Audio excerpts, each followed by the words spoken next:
Salut à toutes et tous, bienvenue dans le Salon Caviar, l'émission où le foot est un fait social total. Votre rendez-vous du lundi soir 19h30 comme d'habitude. Après 2 petites semaines de pause, on est de retour en présentiel pour un bon petit moment, je l'espère.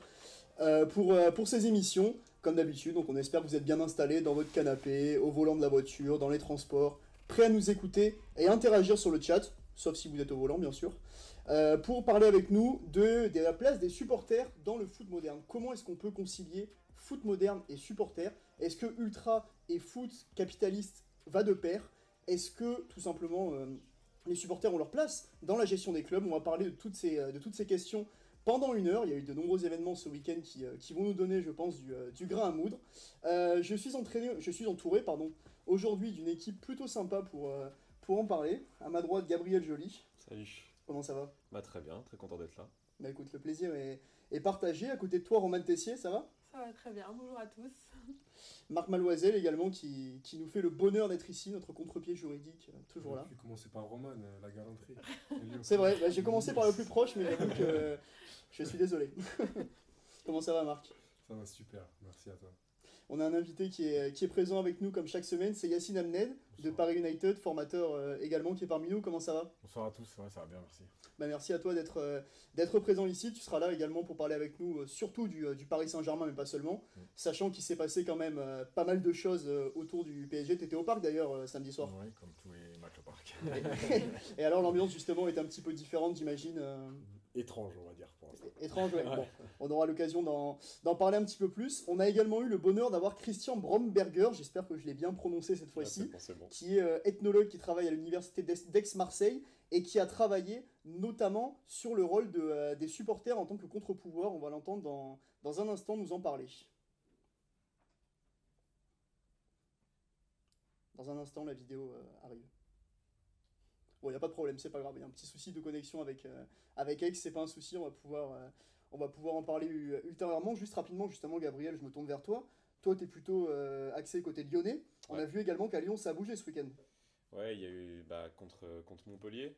Bon, les supporters ont décidé de siffler Karl Toko Ekambi, hein, qui est peut-être l'un des principaux atouts du jeu lyonnais cette saison, et il n'y en a pas beaucoup. Un peu dommage, bah, c'est vrai qu'il y a eu un geste hein, quand même, il a fait le sifflet comme ça. Dubois l'avait déjà fait en début de saison, ça n'a pas plu aux supporters et ça a été chaud. Et Aulas du coup a encore fait une nouvelle sortie. Ça bouge du côté de Lyon, mais c'est pas le seul endroit en ce moment où ça chauffe. Ah non, c'est clair, bah ça on aura l'occasion d'en parler, mais pour rester un petit peu focalisé sur ce cas lyonnais, est-ce que toi tu comprends justement le fait que Karl Toko Ekambi puisse être exaspéré par les critiques des supporters?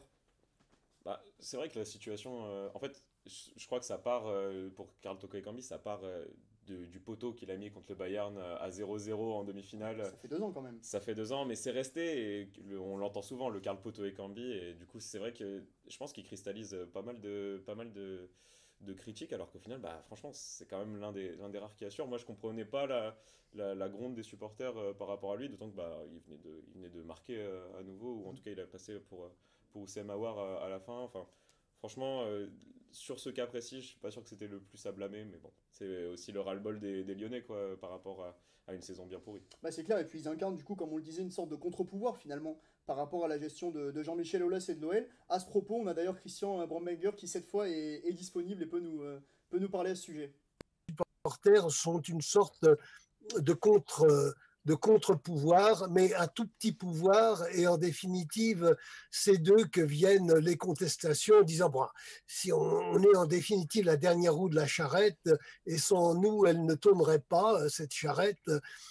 Donc, véritablement, ils ont le sentiment d'être là, même quand ça marche pas, même quand le club perd, même quand il vente, même quand il pleut, même quand il neige. Ils sont toujours là en train de crier. Et puis, d'autre part, bon, soit ils ont des sanctions, soit ils n'ont pas leur mot à dire, parce que leur mot à dire, vu la structure des clubs aujourd'hui, ça n'est pas possible. Les clubs sont des sociétés anonymes, sportives et donc professionnelles, donc ne sont pas du tout des associations où la voix des supporters aurait une importance. Très bien, bah, voilà, on a pu avoir un bel aperçu effectivement du rôle de contre-pouvoir que jouent les supporters. Alors pour être tout à fait transparent avec vous, on n'a pas eu le retour son depuis le plateau, mais ça ne va pas nous empêcher de pouvoir en parler comme il se doit. Marc, par exemple, je me tourne vers toi. Est-ce que pour toi, un supporter, c'est un petit peu, entre guillemets, le dernier garant de l'intégrité d'un club et donc qui incarne le contre-pouvoir? Qui incarne le contre-pouvoir, oui et non. Un supporter, tu peux peut-être, si tu prends un peu en globalité, le rapprocher du dernier syndical dans la société. Donc forcément, quand ça ne va pas, on entend souvent les supporters, comme on peut le voir avec le Parc des Princes. Yacine, tu vas nous en dire de plus, je pense, tout à l'heure. Mais forcément, les joueurs ne rendent pas forcément compte toujours de ce qui se passe à l'extérieur. Et on le voit très bien notamment avec les Parisiens. Eux pensent que c'est pas forcément normal, etc. La réaction des supporters. Donc, est-ce que c'est le dernier contre-pouvoir? Pour ma part, oui, en tout cas, dans le football moderne. C'est vrai qu'on a eu Kylian Mbappé ou Marquinhos, par exemple, ces dernières semaines, qui ont réagi dans les médias pour dire qu'ils ne comprenaient pas l'affront des supporters et qui disaient qu'au moins, tant que le titre n'était pas acté, les supporters devaient se ranger derrière l'équipe et ne pas faire part de leur mécontentement. C'est parti de là, Yacine, l'affront des supporters, ou alors il y a quand même quelque chose de plus sous-jacent derrière, et est-ce que c'est une colère plus durable? Non, l'affront ne part pas de là. Depuis le début de saison, il y a eu déjà des prémices, il y a eu des signaux. Maintenant, elle a pris de l'ampleur à deux moments un peu clés, après l'élimination en Coupe de France contre Nice, parce que les supporters sont attachés à la Coupe de France et que c'est l'histoire du PSG aussi, et qu'ils avaient l'impression que ce match avait été un peu balancé. Alors, il y avait le contexte, hein, Nice n'était pas venu jouer au foot, etc. Mais bon, voilà. Ils n'avaient pas l'impression beaucoup défendu en tout cas. Voilà. Paris avait tout fait pour l'emporter. Et puis il y a l'élimination à Madrid, et encore une fois, ce qu'il faut comprendre, c'est que la colère des supporters, elle vient pas de l'élimination, elle vient de la manière dont tu es éliminé. Et c'est quand même bien différent. C'est-à-dire que c'est pas le résultat à ce moment-là qui compte et de dire perdre un match et être éliminé à Madrid. C'est arrivé à plein de clubs dans l'histoire. C'est le club le plus titré en Coupe d'Europe, c'est pas pour rien. Donc ça est arrivé et ça arrivera encore. Le truc, c'est comment tu peux te liquéfier en 15 minutes, ne pas avoir de caractère et que ça se répète depuis plusieurs saisons. Voilà, c'est plutôt ce truc-là qui déclenche réellement, on va dire la grève, puisque aujourd'hui c'est une grève, des supporters parisiens, et les revendications qui en découlent, qui sont certes légitimes. Après, pour aller sur le sujet dont vous débattez aujourd'hui, c'est que est-ce que c'est le dernier contre-pouvoir? Je pense que c'est aujourd'hui le dernier, mais que je ne suis pas persuadé qu'il soit voué à durer, parce qu'en fait aujourd'hui, qu'est-ce que représente 5, 6, 7 000 supporters, ou même 15 000 dans l'économie parisienne? Eux te répondront en tout cas qu'ils sont garants de l'institution et des valeurs. Justement. Mais quand on voit les déclarations, parce que tu parlais des déclarations de Marquinhos et de Mbappé, en fait je pense que le décalage il est là. Et qu'aujourd'hui, ce décalage, il n'est pas prêt de se refermer ou de s'équilibrer. Parce que en fait, les joueurs sont dans une bulle. Je reviens sur l'histoire de Lyon. Est-ce que Toko Ekambi peut accepter les critiques? Mais en fait, c'est toujours pareil. C'est-à-dire que le joueur, c'est un être humain. Évidemment qu'au bout d'un moment, il est usé par la critique. Sauf qu'en fait, cette critique, qui est abondante aujourd'hui en plus avec les réseaux sociaux, mais en fait, elle lui permet de gagner très bien sa vie. Donc en fait, à quel moment tu te dis, ok, moi je veux plus de critiques, va jouer en DH. Il n'y a pas de réseaux sociaux, il n'y a pas de critiques. Tu joues tout seul, tu joues au foot, tu te fais plaisir, mais tu touches 60 € de prime de match. Voilà, en fait, où est-ce qu'est la limite de tout ça entre la réaction des supporters, la réaction du joueur, comment il encaisse, la réaction des dirigeants, à quel endroit ils disent les supporters ont raison à ce moment-là, mais pas à ce moment-là. Qui est le plus important? Le supporter qui consomme ou le supporter qui vient au stade? C'est ça, parce qu'il y a cette question aussi du supporter qui paye sa place, mine de rien. Donc, et au parc, les prix sont très chers, ils ont le droit quand même d'exprimer leur... Donc je pense qu'aujourd'hui, quand on voit ce qui se passe dans les tribunes françaises notamment, parce que c'est beaucoup en France, je pense qu'il y a une bascule qui est en train de s'opérer. Et en fait, c'est mon avis, hein, dans les 2-3 prochaines saisons, en fait, il y aura réellement des supporters qui vont avoir leur mot à dire, entre guillemets. Moi, je dis leur mot à dire... Les clubs français sont structurés de façon à ce que qu'ils puissent parler, on en parlera plus tard. Mais ça peut aussi basculer dans l'autre sens en disant, écoutez, à un moment donné, vous nous saoulez, nous on met de l'argent, donc on va s'occuper des gens qui viennent et qui consomment et qui nous permettent de gagner de l'argent. Voilà. Juste pour terminer ce tour de table, Roman, ton avis par rapport justement, est-ce que les supporters, pour introduire, doivent également jouer, ou en tout cas sont en mesure de jouer ce rôle de contre-pouvoir face à la gestion des clubs? Je trouve que c'est compliqué. Enfin, en tout cas, contre-pouvoir, ça me semble être un grand mot, dans le sens où les supporters font bien plus que supporter, bien sûr.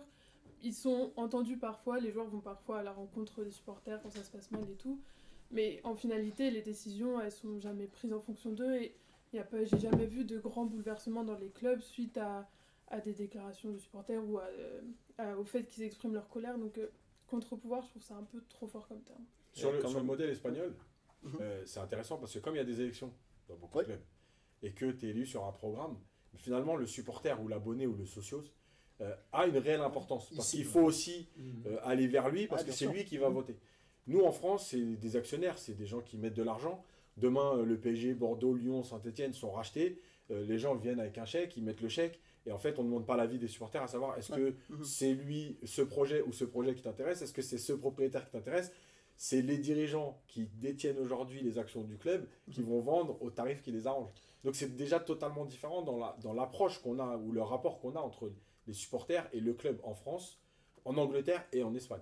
Mais par rapport à l'Angleterre, il y a quand même aussi tu disais tout à l'heure que 5-7 000 personnes ne vont pas faire bouger et tout, mais il y a quand même sur des grandes décisions, pour le coup, je pense au cas de la Super League, on avait vu devant Anfield, par exemple, à Liverpool, des tonnes de supporters se rassembler pendant le confinement en plus pour venir protester. D'ailleurs, il y a quelques jours aussi.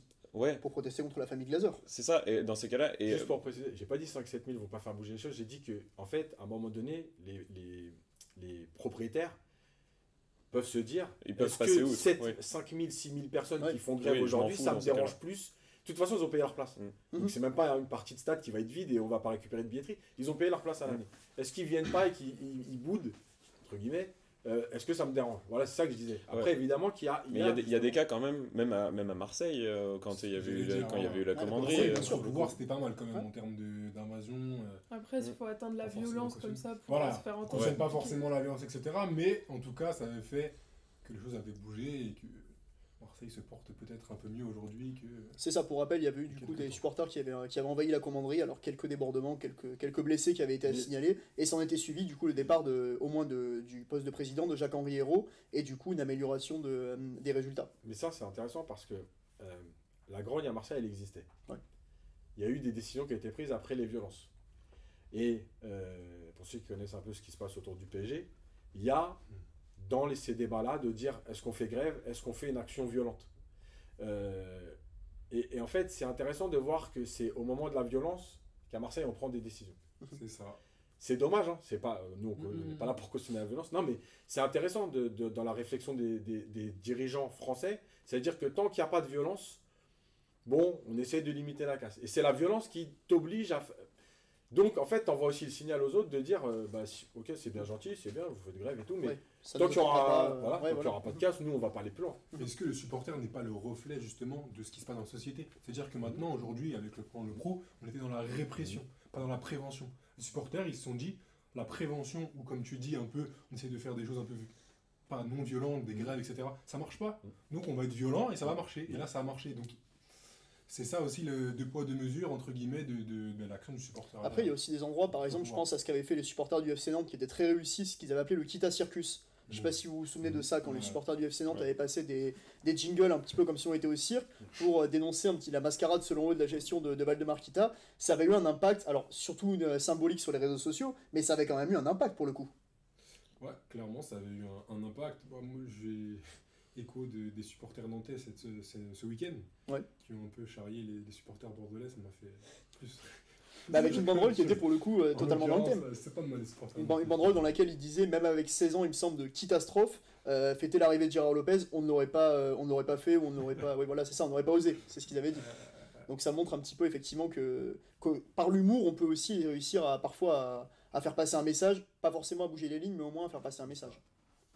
Mais justement, on parlait du PSG en introduction. Yacine, concrètement, qu'est-ce qui s'est passé hier soir au parc? Parce qu'il y avait quand même un petit peu d'ambiance, il y avait un petit capot assuré par des enfants qui assuraient l'ambiance, et on a vu que même si les ultras ne chantaient pas, au final ça a quand même crié sur le but. On a vu qu'il y avait quand même des Paris qui étaient scandés par le public. Est-ce que les clubs peuvent se passer d'ultra aujourd'hui? Moi je pense honnêtement, alors peuvent se passer d'ultra. Oui, dans l'absolu, tu peux te passer de tout ce que tu veux à partir du moment où l'argent rentre.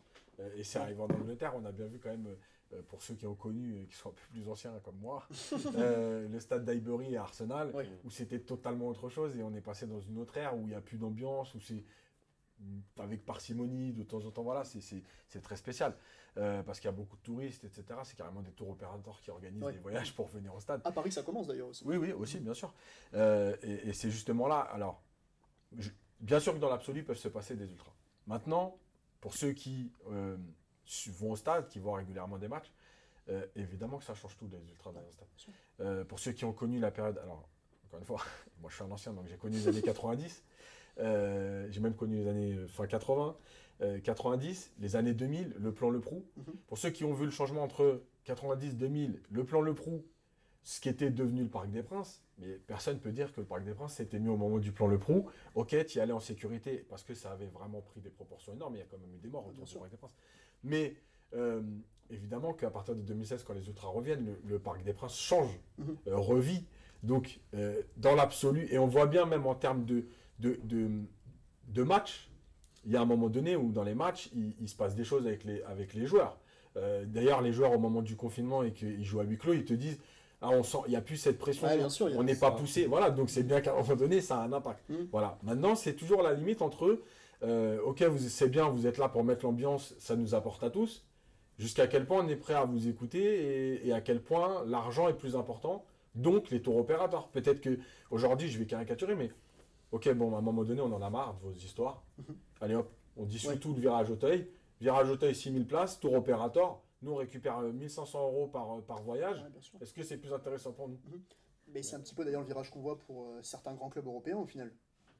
Ouais, bah en fait, de toute façon, par rapport à ce que tu disais sur, en fait, la grève des supporters, c'est le seul moyen de nuisance concret qu'ont les supporters par rapport au club, et parce qu'ils les tiennent aussi par rapport à une notion d'image. C'est vrai que c'était PSG Rennes, je crois, c'était où l'ensemble du... Où la mi-temps, il y avait eu, pendant une mi-temps, le virage Auteuil avait fait grève. Le virage Auteuil était complètement absent. PSG 0-0 à la mi-temps, le match n'était pas terrible. Et dès qu'ils reviennent, bah voilà, ça, aussi même pour les joueurs, ça les pousse.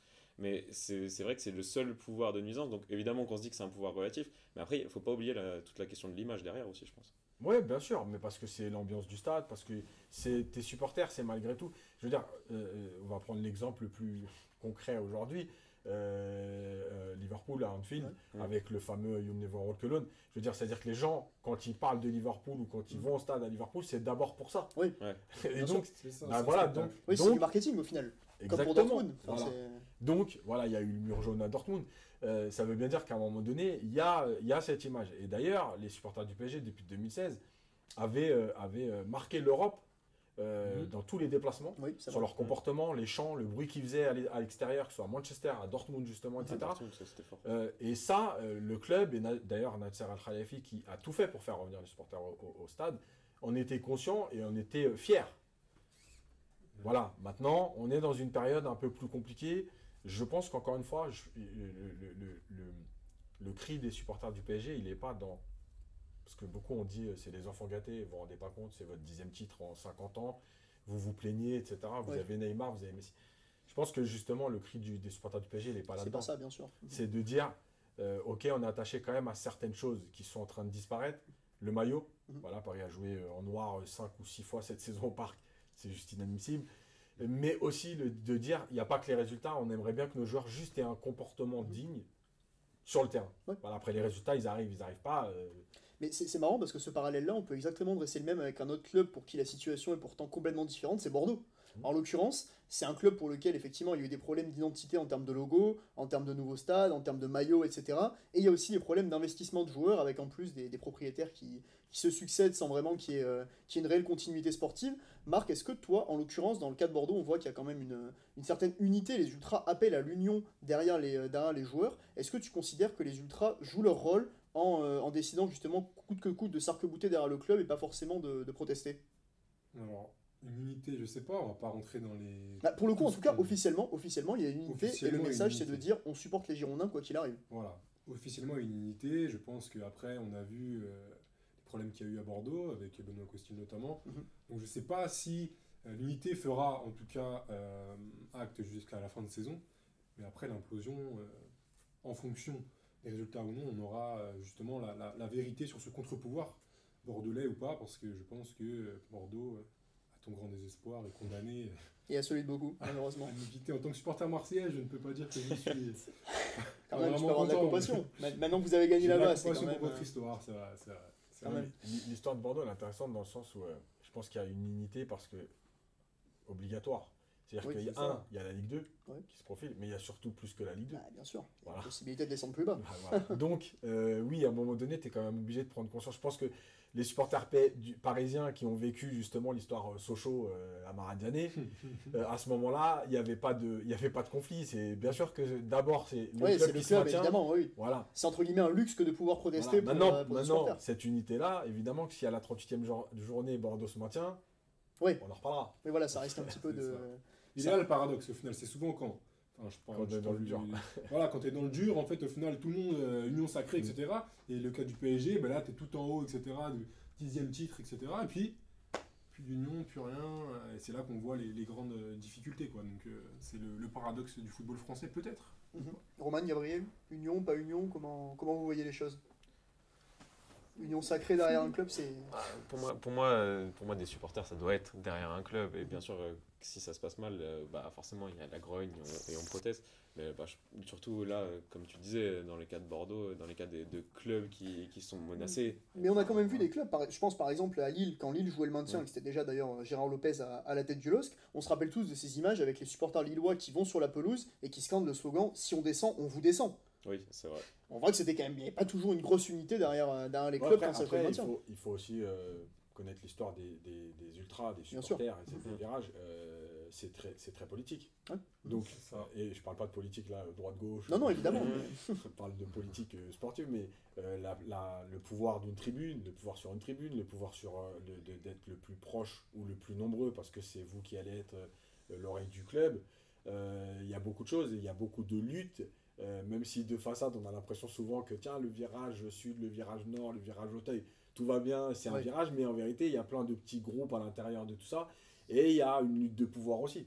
Donc c'est pour ça qu'on retrouve parfois une ambiguïté dans les comportements. Pour revenir à samedi au parc, on voit bien que tout le virage Auteuil n'est pas en grève. En fait, il y a une partie qui est en grève, il y a une partie qui est solidaire de cette grève, mais qui est là, et il y a une partie qui n'ose pas trop se désolidariser parce qu'elle se dit à quel moment nous on n'est plus dans le coup, à quel moment on va se désunir. On comprend, mais en même temps il y a un titre à fêter. Voilà. Donc en fait, tu as quand même beaucoup de choses différentes dans un seul virage. Voilà. Donc quand on connaît l'histoire aussi des virages, et que c'est très politique, on peut comprendre que voilà, certains soient pour la violence, d'autres non. D'autres soient pour l'unité, d'autres non, voilà. Oui, ça dépend vraiment pour le coup. C'est vrai que pour reprendre l'exemple bordelais, c'est plus un virage qui est souvent pacifique, qui a jamais vraiment eu de grands problèmes avec d'autres virages. Ça peut expliquer qui effectivement. joue son image là-dessus aussi. Voilà, ça peut expliquer le comportement effectivement. Je sais pas si vous avez quelque chose à. Tu prends, pour revenir un peu sur ce que disait Yacine, tu prends l'exemple marseillais. Les virages, c'est que des petits groupes. Et puis ils chantent même pas ensemble, limite. Donc, à part les grands chants un peu connus, mais sinon ils font à chaque fois leur petite guéguerre entre guillemets dans la tribune, quoi. Donc, tout en restant bien évidemment derrière l'Olympique de Marseille, quoi. Bien sûr. Justement, tiens, vu que tu avais la parole, Marc, je vais te la laisser pour ton entracte. Le contre-pied juridique n'a jamais aussi bien porté son nom. Tu vas nous parler de droit, tout simplement. Yes.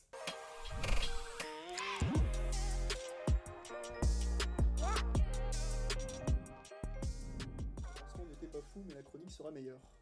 Je l'espère. Écoutez, aujourd'hui, je vais vous parler un peu de droit. Forcément, vous savez que je fais du droit et des supporters. Est-ce que vous savez ce que c'est ce qu'on appelle la SIC? Vas-y. Il y a un peu de spoiler tout à l'heure, donc peut-être que vous pouvez un peu m'aider. Gab? Par rapport à Bastia, c'est des socios, par exemple, des sortes de socios. Alors, pas forcément des socios, c'est une société coopérative d'intérêt collectif, la SIC. Historiquement, en fait, les équipes professionnelles françaises étaient des associations. Donc, loi 1901, très classiquement. Années 80-90, c'est devenu des clubs à part entière via ce qu'on appelle des SASP, donc l'entité commerciale de l'association, qui permettait justement de générer des profits. Et là, en 2021, on a eu une proposition de loi visant à démocratiser le sport en France qui a alors introduit ce qu'on appelle la SIC dans le droit français, dans le code du sport. La SIC, classiquement, c'était créé en 2001. Donc 20 ans plus tard, seulement arrive dans les textes français. L'objectif de la SIC, c'est justement de rassembler et de donner une voix aux supporters au sein de la structure du club. Donc 3 caractéristiques principales dans la SIC. D'une part, un homme, une voix, avec bien évidemment une pondération en fonction de la contribution.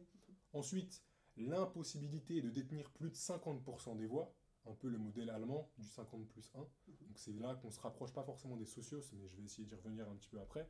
Et la troisième, celle qui me plaît le plus, c'est que l'excédent annuel ne peut pas être reversé autre qu'à la structure. C'est-à-dire que votre excédent annuel, je crois que c'est 57,5%.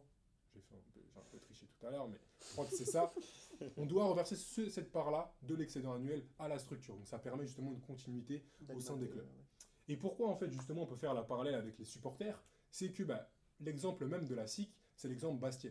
L'exemple de Bastia, comme vous le savez, qui est redescendu très très bas en National 3, ouais. National 3, donc à l'échelle, c'est le 5e échelon national. Et Bastia donc a sollicité justement ses supporters pour justement renaître sous ce statut de la SIC. Résultat, 1,2 million d'euros récoltés. Ça peut pas paraître, on parlait du PSG, c'est pas forcément fou, 1,2 million d'euros. On va dire qu'au PSG, c'est qui? C'est un petit jeune du centre de formation et encore. Ouais. Mais pour un club qui était en N3, c'est quand même pas mal. Évidemment. Et ça permettait justement de donner une voix aux supporters. Via quel biais? C'est que on a toujours 2 supporters qui sont au conseil d'administration. Donc conjoncturellement parlant, ça n'a pas forcément changé, ils ne vont pas forcément nommer l'entraîneur, mais dans la structure, la formation, l'identité du club, le stade, les supporters vont avoir un contre-pouvoir, pour répondre à ta question initiale, vraiment dans le club. Ce qui les limite un peu de cette cycle-là, c'est justement, ça va servir aux petits clubs qui vont se restructurer. Peut-être Bordeaux, un de ces 4, je ne sais pas. On l'espère. Je ne sais pas forcément si c'est une espérance, mais voilà. Ça va permettre à ces petits clubs de se restructurer là. Après, est-ce que ça va pouvoir se développer et être périn pour des grands clubs? Je ne pense pas, en étant totalement honnête. C'est vraiment l'idée que, on parlait un petit peu du cas tout à l'heure d'Évian, des grands bassins territoriaux qui ont beaucoup de supporters, je pense à Saint-Étienne, Nantes, parce qu'on a l'exemple du collectif nantais, Bordeaux, Marseille, etc., qui pourraient en fait justement avoir cette idée de la SIC dans leur actionnariat. Et pour terminer, ce qu'il faut se dire, c'est que la gouvernance d'une SIC, elle est vraiment démocratique et elle n'est pas économique. On parlait des actionnaires tout à l'heure. Dans une SIC, les actionnaires ne peuvent pas disposer de plus de 50%. On ne peut pas ramener quelqu'un qui arrive et dire « je prends tout le club et c'est moi qui décide ». Non. On a on a des contre-pouvoirs au sein du club, on a la municipalité, on a les supporters. Et c'est ça justement qui va pouvoir permettre ou pas à l'avenir de faire le football français se développer à travers ses supporters ou non. Voilà, c'était le petit coin juridique de la soirée. Écoute, merci, je pense que tu nous as tous pris à contre-pied, exactement. J'aurais pas dit mieux. Merci pour cette explication. Et justement, je rebondis parce que dans le chat, il y a une question on n'a pas beaucoup parlé du chat, mais ils sont toujours là et on les salue évidemment. C'est nos socios. C'est nos socios à nous, justement. Jupitilien nous parle de nos socios et nous dit, la question revient souvent, mais est-ce que le système de socios pourrait marcher en France et vraiment changer quelque chose pour un club? Alors, tu nous as donné justement ton interprétation dans ton développement. On a également Christian Bromberger, donc qu'on a eu en ligne dans la semaine en direct, on a eu dans la semaine pour ses explications depuis Aix, qui est ethnologue spécialiste du foot et qui lui a un avis un petit peu différent. Le stade vide, en même temps, c'est quelque chose, si vous voulez, qui effraie les directions de club. Mais en même temps, les supporters n'ont pas la dernière voix au chapitre dans la mesure où ce ne sont pas eux qui dirigent les clubs. Alors, mais ce sont des exceptions et véritablement dans les tout petits clubs où les supporters peuvent intervenir. C'est le cas, par exemple, à Bastia aujourd'hui. Et je crois que Tours veut aussi adopter le même type de fonctionnement. Mais par quoi ça se traduit? Si un club est géré directement par une association ou si chacun a sa voix pour élire le président et les membres du conseil d'administration, ça se traduit par un club amateur ou bien une mauvaise place en 2e division. Mais si on veut véritablement acheter des joueurs de grands talents et qui coûtent très cher, à ce moment-là, il faut passer par des investisseurs. Et donc, la formule de l'association n'a plus sa place. Et donc, on est amené à ce moment-là, quand on est supporter, à crier devant les portes d'un stade. C'est un peu la seule solution que l'on a. Gabriel, justement, Christian Brandegger nous a parlé un petit peu des socios et de tout ce qui en découlé. C'est un exemple évidemment qu'on connaît emblématique au FC Barcelone. Ouais, bah, du coup, là on parlait un peu de Bastia. C'est vrai que ce qui se passe à Barcelone, c'est assez différent, et même en Espagne, parce qu'il y a à Osasuna, je crois, à Bilbao, au Real. Et bien, ouais, du coup, ce système de socios. Alors, en fait, là-bas, on paye une cotisation concrètement pour avoir une part au capital enfin, en tout cas pour le Barça, une part du capital du Barça. Ça coûte 180 euros par saison, mais on n'a pas après de place derrière. Mais par contre, ça apporte du coup une forme de financement pour le club. Grâce à ça, on obtient des droits, et les droits des supporters des socios, bah, il y en a 3. C'est à chaque fois des votes. On peut voter pour élire le président du club, c'est ce qui s'est passé avec Laporta, je crois que c'était l'année dernière pour le coup. Donc ça c'est tous les 6 ans, et on peut aussi avoir c'est là peut-être que la fonction de contre-pouvoir s'exprime, parce qu'on peut aussi voter pour le démettre avec une motion de censure. Il y a aussi le vote pour les grandes décisions comme les référendums, avec par exemple la rénovation du Camp Nou récemment qui a été votée, et pour une partie des supporters, les représentants en l'occurrence, on peut voter aussi les budgets annuels du club. Donc c'est quand même un pouvoir qui est pas négligeable. Et qu'on pourrait du coup voir étendu à la France, qu'on voit étendu à la France d'ailleurs avec Bastia. Roman, toi on t'a pas beaucoup entendu sur le sujet. Est-ce que toi concrètement, ce qu'a décrit Marc tout à l'heure, est-ce que ça te semble applicable pour des clubs de moyenne envergure, et est-ce que c'est quelque chose que tu voudrais voir en France? Bah, je rejoins Marc sur le fait que de moyenne envergure, je pense que ça peut passer. Après, je suis pas autant calée au niveau juridique. Quand on va après sur une plus grosse structure, je pense que c'est tellement complexe maintenant l'économie du foot, et puis même les différentes strates décisionnelles, que c'est compliqué à savoir. Faudrait tester en fait. Mais même à Bastia, je crois que c'est 20%, ils détiennent 20% max. Il y a une jauge, enfin une limite qui ils sont deux dans le conseil d'administration, ouais. Du coup ils doivent être 10 en tout dans le conseil, donc oui, ils sont là en fait plus pour avoir un droit de regard sur les décisions. C'est ça. Mais du coup c'est quand même assez limité. Enfin, je vois pas comment ça pourrait s'étendre beaucoup plus en France, d'autant que tu le disais, il y a quand même la question de la tâche territoriale qui est... Enfin, à Barcelone, c'est ça aussi. Hein. À Barcelone, je crois que c'est plus de 80% des socios qui habitent à moins d'1h30 du Camp Nou. C'est assez... Mais comme l'a dit Marc, tu as quand même des régions en France qui vivent pour le foot, la région lensoise, strasbourgeoise, stéphanoise, etc., dans lesquelles ça pourrait marcher.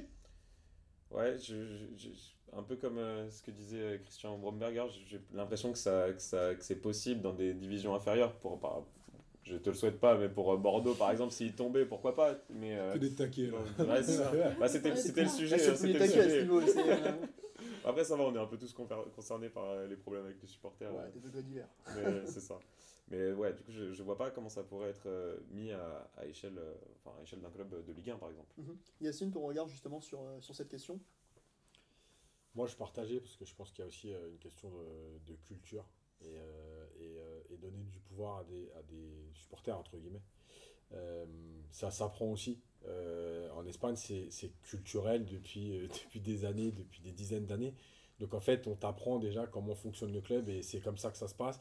Et finalement, même s'il y a toujours des enjeux politiques et des conflits politiques, les gens votent en ayant conscience que c'est pour leur club. Aujourd'hui, je ne suis pas persuadé qu'en France, il y ait des gens qui seraient capables de passer outre leurs égos ou leurs biens à eux.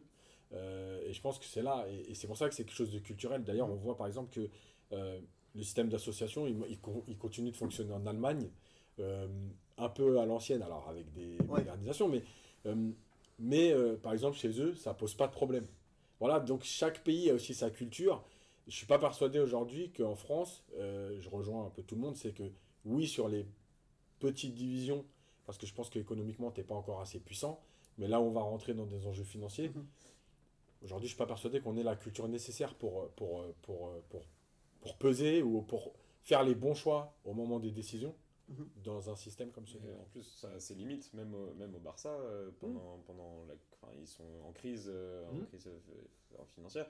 Et même là-bas, le système des socios a été, en tout cas dans les débats, commençait à être mis en cause Mhm. parce que on a besoin d'investisseurs privés et que là, les dettes du Barça étaient trop grandes. Donc, Bien sûr, c'est- même s'il y a quelque chose d'une forme de rituel, on a les images de quand ils vont voter à des référendums ou quand ils vont voter pour le président. Il y a une forme de rituel, comme tu dis, dans la culture, mais même ça, est-ce que dans les années à venir, c'est pas, enfin, ça peut être Parce pérenne encore? qu'économiquement, le football a pris aussi des proportions un Voilà, peu folles. Donc, Mais d'ailleurs, c'est bien pour ça qu'on a sollicité les socios pour savoir si on allait donner un naming ou pas au nom de Spotify pour le Camp Nou. Au final, on voit bien que malgré le fait qu'il y ait des socios, on en appelle quand même à des investisseurs privés. Et ça, c'est une bonne idée, tu vois. Moi, en tout cas, personnellement, je suis un peu subjectif là-dessus, mais Mais tu donc, vois, vraiment donner sur des sujets importants tels que le sponsoring, tu vois, le naming, etc.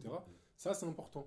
Parce que, en fait, les supporters pourraient très bien se dire, un peu à l'image, on sort un peu du sujet, mais ce que Mbappé a fait, donner son avis sur un sponsor de l'équipe de France ou pas. Et ça, c'est important parce que, mine de rien, les supporters, comme 12e homme du club, ont un droit de regard, selon moi, sur comment le club va avancer et se structurer dans l'avenir. Donc, sur le sponsoring, le naming, etc., je suis totalement d'accord là-dessus. Moi, je suis d'accord avec Marc. Enfin, les supporters font vivre le club. Littéralement, on disait le fait que c'est eux qui payent leur place, même les maillots à la boutique et tout. Donc, le fait de.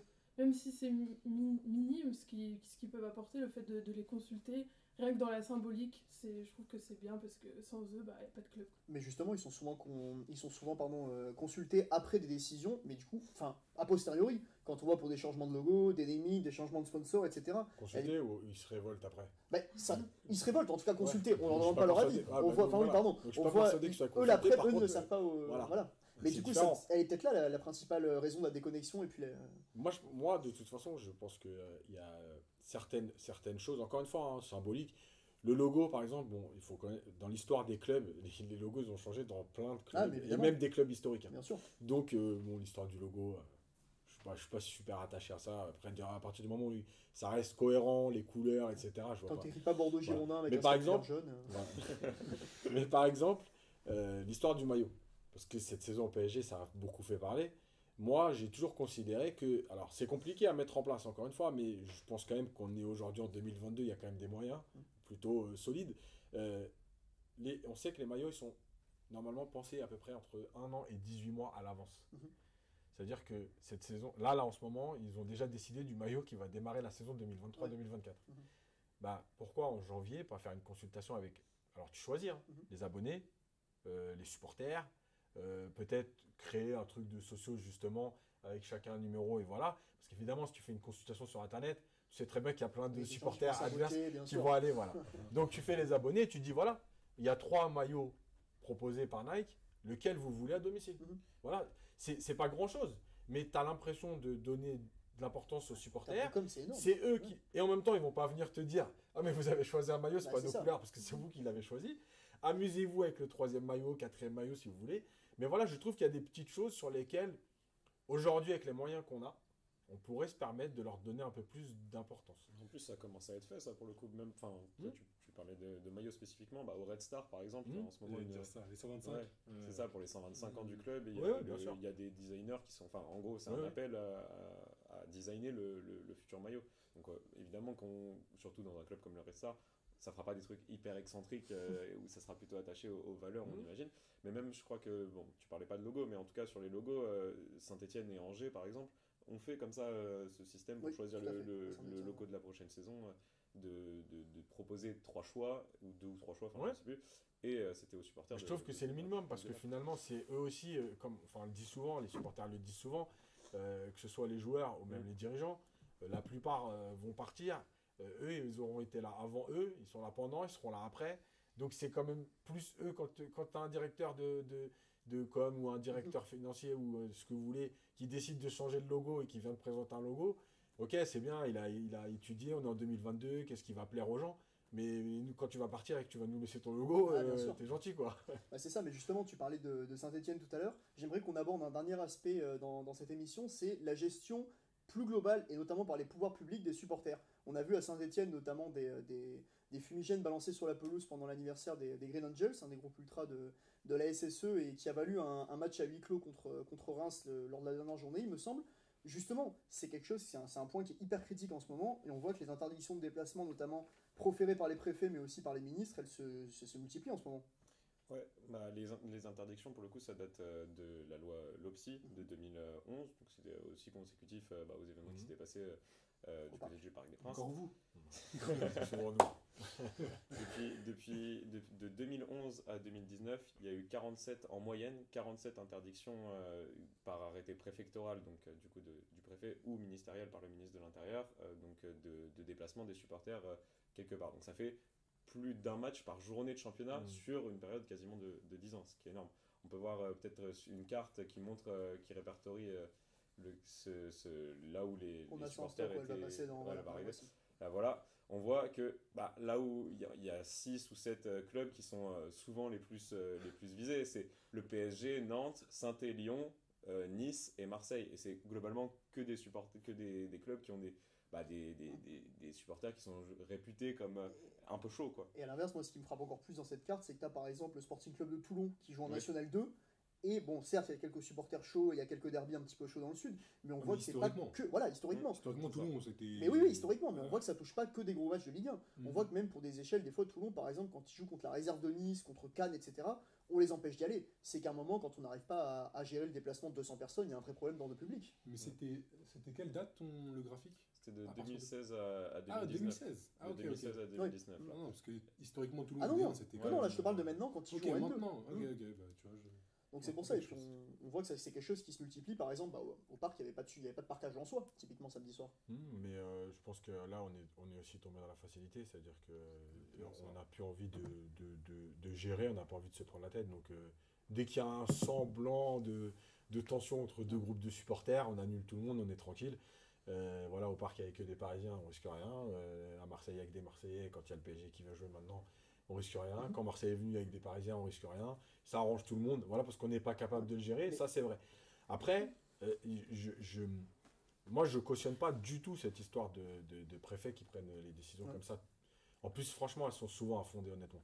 Et elles se font souvent 2 jours avant le match, quand les billets d'avion, les hôtels, tout ça sont réservés. D'ailleurs, il y avait une circulaire en 2019, circulaire Castaner, qui appelait du coup les préfets à essayer de un peu lâcher du lest sur la multiplication des interdictions. Surtout que tu t'organises des compétitions, c'est-à-dire que tu n'étais pas capable de recevoir, tu reçois quand même des groupes de supporters européens, c'est autre chose. Je veux dire, à un moment donné, il y a quand même un juste milieu à trouver.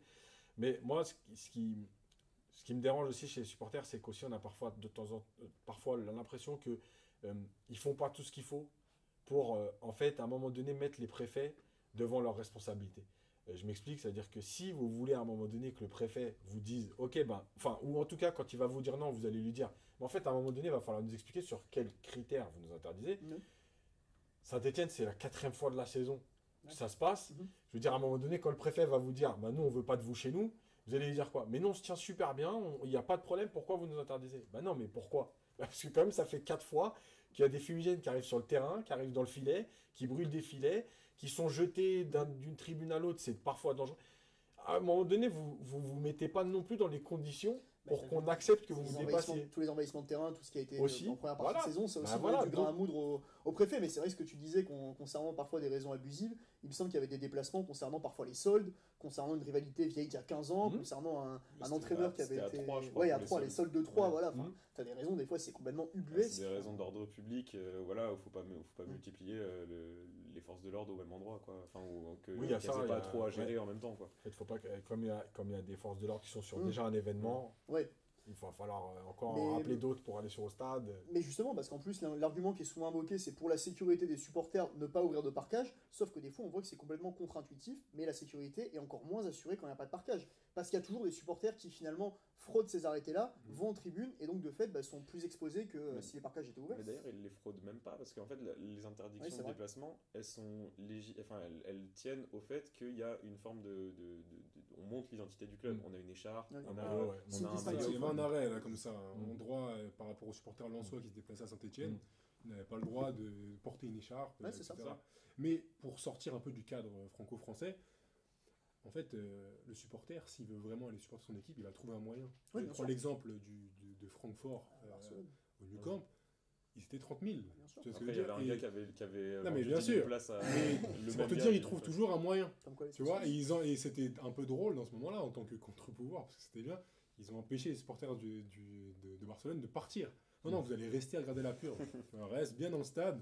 Et donc, en fait, indirectement, pour moi, hein, et c'est un peu pour clôturer mon propos, mais l'image des supporters, c'est un peu l'image de la société. C'est-à-dire qu'en fait, je le disais tout à l'heure, j'ai commencé à le dire, dans la société, maintenant, on n'essaye pas de trouver des préventions, des moyens de faire mieux. On se dit, on va réprimer, et comme ça, en fait, c'est pas grave, on n'aura pas de problème.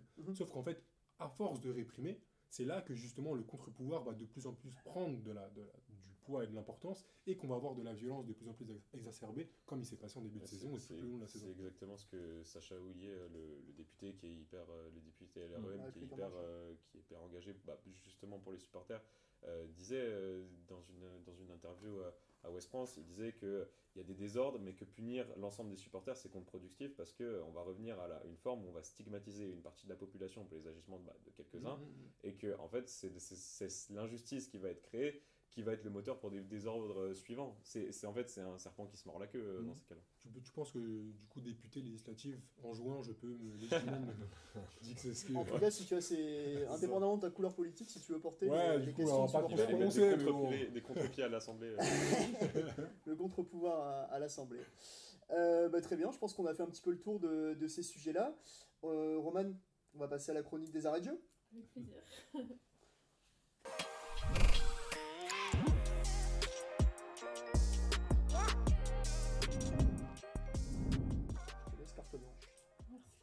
Alors moi, on a parlé de West France il y a quelques secondes, moi c'est sur ce journal que j'ai eu l'idée de ma chronique.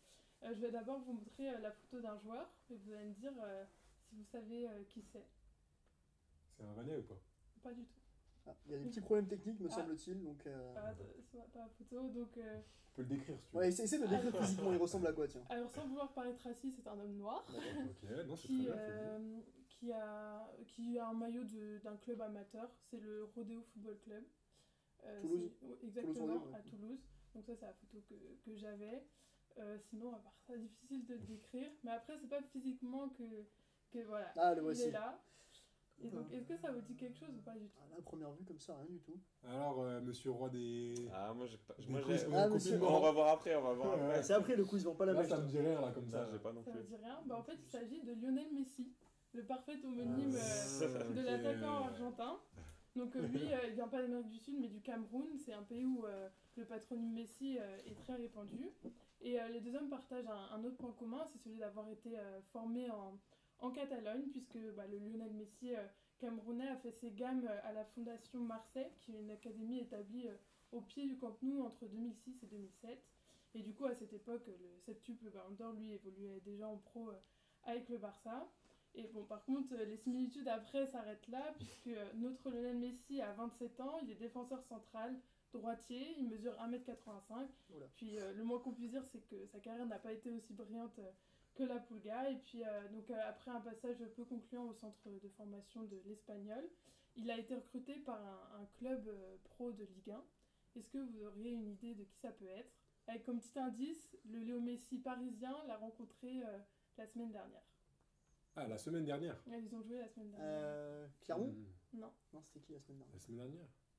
Angers. Exactement. Ouais, c'est oui. toi qui vas dire.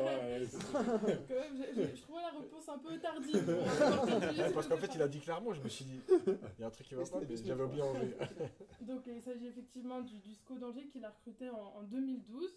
Et là aussi, rien de très concluant. Lionel n'a joué qu'en réserve. Et en plus, à cause d'une embrouille avec ses dirigeants par rapport à une potentielle sélection en équipe du Cameroun, son aventure angevine, si je puis dire, s'est arrêtée là. Et il est ensuite passé par plusieurs clubs italiens en 3e et 4e division. Et là, comme on a vu sur la photo, il est retourné jouer en amateur en France, donc au Rodeo Football Club.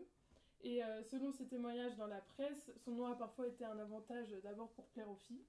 C'est une chose, mais aussi pour gagner un peu plus d'argent. Il racontait notamment qu'il avait reçu un petit chèque de la part de Muret et Porteil, qui sont deux clubs de régional, parce que son arrivée au club donnait une plus grande visibilité justement à ces deux équipes.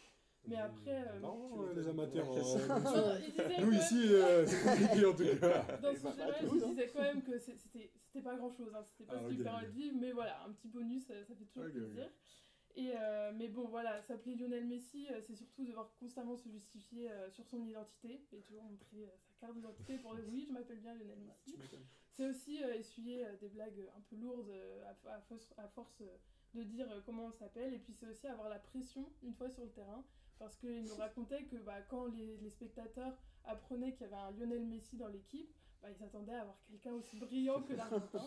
Ce qui, de son propre aveu, c'était pas vraiment le cas. C'est pas un drame non plus. C'est pas un drame, mais bon, lui, voilà, disait que c'était une certaine pression à porter. Et puis, on pourrait penser que au final, ce Lionel Messi déteste son homonyme, mais pas du tout, c'est son joueur préféré.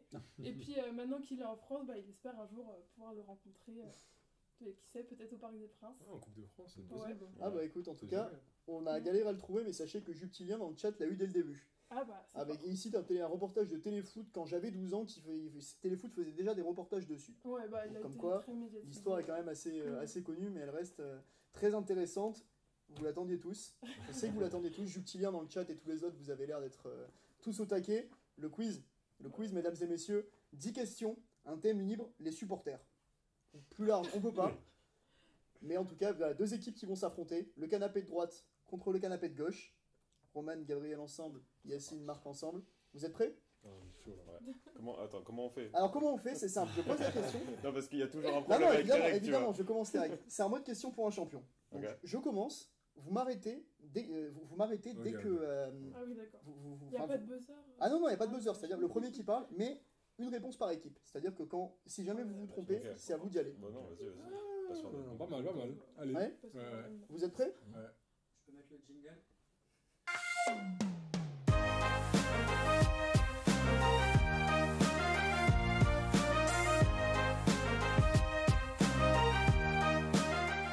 C'est sérieux, on n'est pas comme les clubs de la banlieue de Toulouse qui donnent des primes à Lionel Messi, mais on a du budget en com avec Clément Duranton qui fait toujours un excellent taf à la Real et qu'on salue derrière son ordi. Vous êtes prêts? Yes. Première question. Top, je suis un club italien qui avait la faveur d'un certain Benito Mussolini. Alors, Milan. Lazio.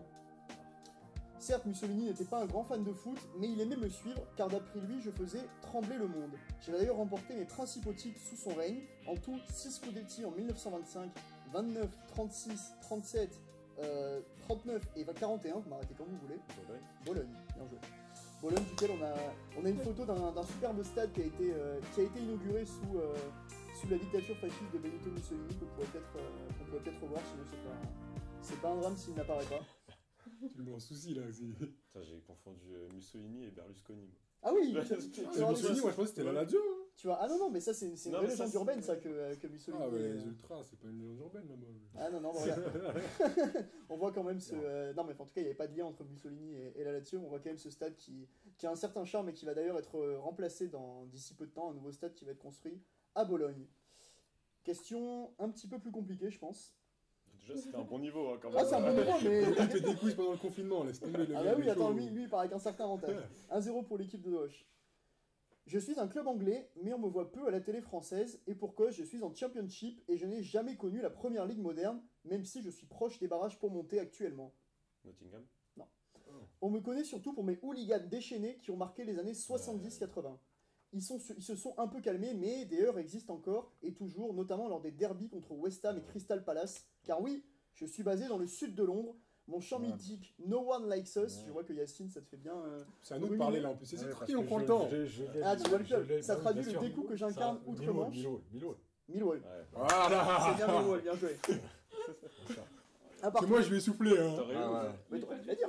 Non, mais j'étais pas sûr. J'arrivais pas à sortir. C'est Yacine, il a dit qu'il était là, 80, 90, il était déjà là. Moi, j'étais pas encore là, tu vois. C'est bien Millwall, ils y sont dans le chat, on y était. Ils en sont en Championship du coup? Ils sont 7ème avec 3 points de retard sur Nottingham qui est 6ème, donc ça peut encore jouer la montée, et si jouer la montée, il y aura sans doute des sacrées rivalités en tribune avec West Ham et Palace. Troisième question. Yes. Je suis un club évoluant dans une division en dessous de la Ligue 2, et ce week-end, j'ai réussi un mini-exploit parce que j'ai réuni 8200 spectateurs dans mon stade pour un match sans enjeu contre Chambly. C'est bien simple, hormis Valenciennes et Caen, personne n'a fait mieux que moi en Ligue 2 ce week-end. C'est pas mal, hein, sachant que je suis 8ème de national et que ma ville compte 15 000 habitants. Il faut dire que mon stade, il fait 20 000 places, il est plutôt grand, sachant que j'ai joué la Ligue 1 et même la Coupe d'Europe. Le Mans. Même la Coupe d'Europe au début du siècle. Je suis proche de la frontière belge, ce qui me vaut le surnom de sanglier des Ardennes. Je suis... Sedan. Oui. Bien joué. Bien joué, le chat n'avait pas la réponse, une fois n'est pas coutume, et le canapé de gauche ou de droite? Ouais, parce que c'est pas la même. Hein. Ah, mais c'est pas la même par rapport à moi, On est par où, rapport à la Clément, cam. on est où, nous Vous Mais deux êtes à pour la nous, droite, en du tout coup, cas. par rapport à la droite, vous y êtes. On cherchait des clubs, jusque-là, on cherche une personnalité désormais. On ne me connaît pas forcément pour ça à la base, mais je suis supporter de Manchester United. Mon sport, ce n'est pas le foot, mais j'ai pourtant demandé dès 2010 à Sir Alex Ferguson de remplacer Ryan Giggs, rien que ça. Si j'ai placé mon pays sur la carte du monde 30 ans après Bob Marley, c'est essentiellement en sprint, Usain Bolt. Ouais, j'avais un peu.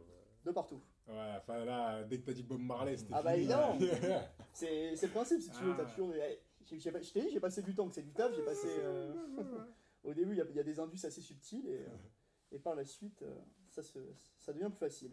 Celui-là est un peu plus dur, je pense. Allez. On cherche un club de foot français. Top, j'ai remporté plusieurs titres de champion de France, mais j'ai aussi accueilli Bob Marley le temps d'un entraînement. C'est Nantes. Oui, c'est Nantes. Bien joué. Là, ça, c'est le confinement, là. Là, je vois pas, là, j'ai d'ailleurs, pas le truc. on a une photo, je pense qu'on peut la sortir parce C'est qu'elle est vraiment bien Fox pour le Udo, coup. Comment? C'est Fox Udo. Ouais, c'est Ouais, je pense, ouais. un peu plus tôt, c'est en 80. Ah ouais, ok. C'est en 80 et tu m'as pas laissé aller jusqu'au bout, mais j'avais préparé un petit truc qui me semblait plutôt marrant, tu me diras ce que Il t'en y penses. avait pas un truc avec le. Avec J'avais- le... ça, Mais c'est le vas-y, supporter de saison. finis la question. Bah oui, je finis la question parce que l'histoire ne retiendra pas si Bob Marley a réinterprété Three Little Canaries après son passage chez moi. Merci. C'est beau. C'est beau. Je tenais à ce que celle-ci soit. Ouais, Il est content, il est content, là. J'espère que vous avez kiffé dans le chat. On cherche un club. 6ème question, 3-2 pour le canapé de droite. Top, je suis un club au public fidèle. Vous me direz, c'est plutôt monnaie courante en Allemagne. Mais j'ai beau être installé dans le top 10 de Bundesliga depuis quelques années, toute la ville ne suit pas le mouvement. L'an passé, on m'a interdit de jouer après 20h car ça faisait de trop grandes nuisances sonores. J'avais un stade atypique, le Schwarzwalder Stadion, duquel j'ai déménagé l'an dernier. Fribourg. Bravo. Ouais. Bien joué. Franchement, bien. J'aurais pas dit. C'est Forêt Noire, Schwarzwald. Ah bah, Demandez si tu veux. à Christian Ah, Bromberger. si tu le dis, que Ça c'est fait la le moins première. LV2 aussi. Ah bah voilà, mais fallait Ouais. faire la bonne. Elio, auteur au Burger Quiz. Bah putain, j'aimerais bien si on m'entend au Burger Quiz, n'hésitez pas à me C'est signer un qui la contrat. team maillot, la team ketchup Ouais, c'est ça, bah, tu préfères quoi, tiens? Canap ketchup. Tu peux graver ça dans la prochaine. Oui, si tu veux, tu préfères quoi d'ailleurs? Toi, t'es ketchup? Oh, plutôt. Allez, team ketchup, du coup, ça fait 4-2 pour la team. 4-2 là, c'est chaud là. La team ketchup, faut vous réveiller là, la team maillot. Il reste 4 questions, on cherche une personnalité, top personnalité très connue du public français, tantôt acteur, tantôt chanteur. Je suis par contre un supporter invétéré du PSG. Enrico Macias. Non. Merci. C'est de notoriété publique à tel point que quand on m'a invité à l'inauguration de l'Allianz Riviera, j'ai été copieusement sifflé par le public niçois. C'est sûr, je préfère les tribunes du parc à me casser la voix en scandant les prénoms de Kylian Mbappé. Casser la voix brûlée. Oui, Ah Ouais, oui, ça vas-y, Ouais, casse la voix. Ouais. ça a Lui, il bégayé. est Hein. supporter de tous les clubs, Patrick Vouet. Ah bah officiellement, Il a mis du tous les PSG, maillots là-dessus. Officiellement, en tout cas, il s'était pris une dépend des sacrée moments. bronca pendant. Mais les lunettes, il joue au poker. Ouais, c'est ça. Bon, ça fait 5-2 là, il y a plus droit à l'erreur maintenant. Faut faire un perfect On allait trop vite en fait. pour s'en sortir. Après, si c'est 5-5, on verra. Hein. Ah, c'est 5-5. On verra ce qui se passe. J'ai pas de question bonus, donc ça sera un impro et on verra. Top, vous êtes prêts? Yes. Top, un club français. Je suis un club de foot emblématique de la Ligue 1, même si je n'y suis plus. J'ai été un chouchou du public français, mais j'ai surtout eu les honneurs d'un film culte, Le Dîner de con. Ah, Ah, tu l'as dit avant. Non, mais c'est juste la question, on cherche quoi là? Ah, club, bah, je on a vois, dit un on club. cherche Auxerre. Ouais. Voilà. Bravo. Ah, c'est mon film préféré pour le coup Ah, là. il est fort. Franchement, gars, donc Tu pas peux, rien Allez, dire. l'OM. tu peux décrire la scène si tu veux d'ailleurs. Ah, c'est l'inspecteur des impôts qui Regarde la appelle, caméra là, vas-y, toi la tu fais caméra. un- L'inspecteur Cheval. L'inspecteur cheval qui doit se déplacer Voilà, chez, bah, on a la chez- photo, chez d'ailleurs, Monsieur regarde. Brochant. Et le problème, c'est qu'il y a l'OM qui joue contre Auxerre. Et du coup, c'est le François Pignon qui lui demande J'ai dit allez l'OM. Allez, il faut venir là. C'est bien. On notera qu'il y a une belle imitation qui connais même pas le film. Ouais, elle est approximative. Bon, bah les carottes On a sont gagné. cuites. Ah oui, mais attends, il y a quand même 2 questions et puis il faut Allez, quand même encore, que on tout va le jusqu'au monde bout. participe. Bah oui, on va jusqu'au bout, bien Tu sûr. veux Tu nous peux, faire. tu peux Tu sauver veux nous l'honneur. humilier là en fait. Je vous préviens, c'est une question rapidité. Vas-y. Parce que la réponse va arriver assez vite. Top, je suis un club de foot espagnol aux racines très populaires. Mon maillot rouge et blanc fait qu'on me confond. Rayo.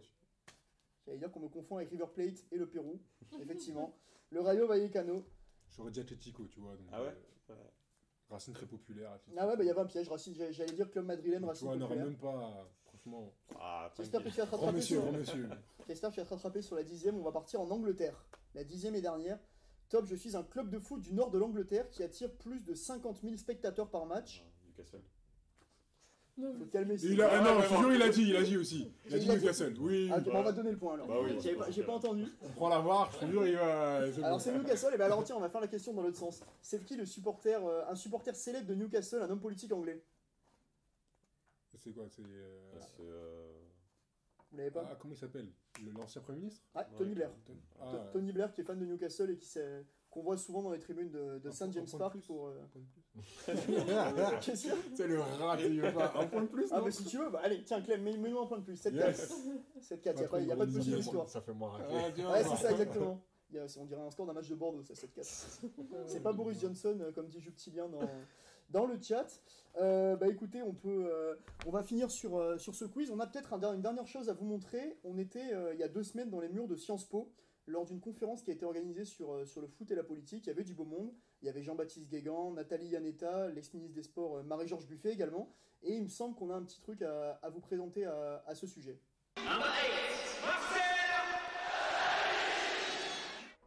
Être un chef d'État, c'est la classe. Mais être un chef d'État et gagner la Coupe du Monde de football, c'est franchement mieux.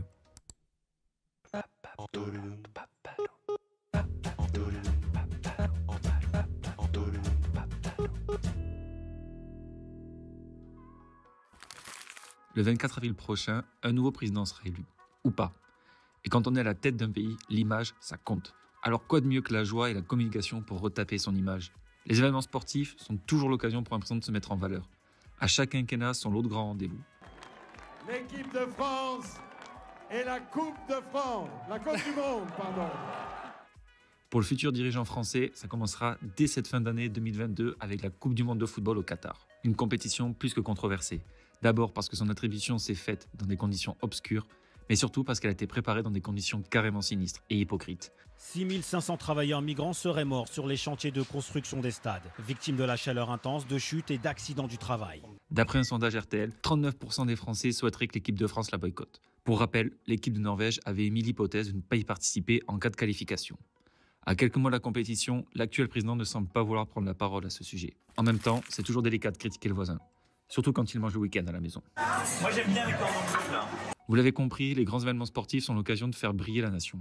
C'est pourquoi les chefs d'État ont tendance à pousser la victoire, quoi qu'il en coûte. Enfin, pas tout à fait. Se dire qu'on va faire 90 médailles à Paris 2024, non. Il faut faire beaucoup plus de choses pour pouvoir prétendre à 90 médailles en 3 ans. Autre rendez-vous immanquable, les Jeux Olympiques. D'autant plus que cette fois-ci, ils auront lieu à Paris, cette ville pleine de gens élégants, romantiques et généreux. Organisation au défi pharaonique, la question de l'après se pose nécessairement quand on évoque les Jeux. Entre utilité sociale et saccage écologique, le revers de la médaille n'est pas toujours en or. Plus personne pour exploiter et entretenir ces sites. 6 mois de flottement, Rio n'a plus d'argent et l'ambiance est tendue.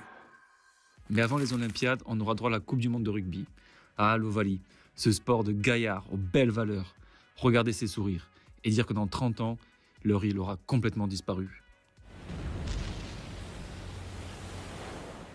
Et puis il y a les événements de demain, ceux qui restent encore à inventer. Des sports sans en être, mais qui seront tôt ou tard incontournables. Au milieu de ce faste, n'oublions pas que le plus grand défi du sport reste les moins visibles. Ceux qui nous engagent quotidiennement. Développer un accès au sport pour toutes et tous. Promouvoir sa pratique et sa diffusion. Encourager l'inclusion et rendre notre passion la plus vertueuse possible dans un contexte climatique ébranlé.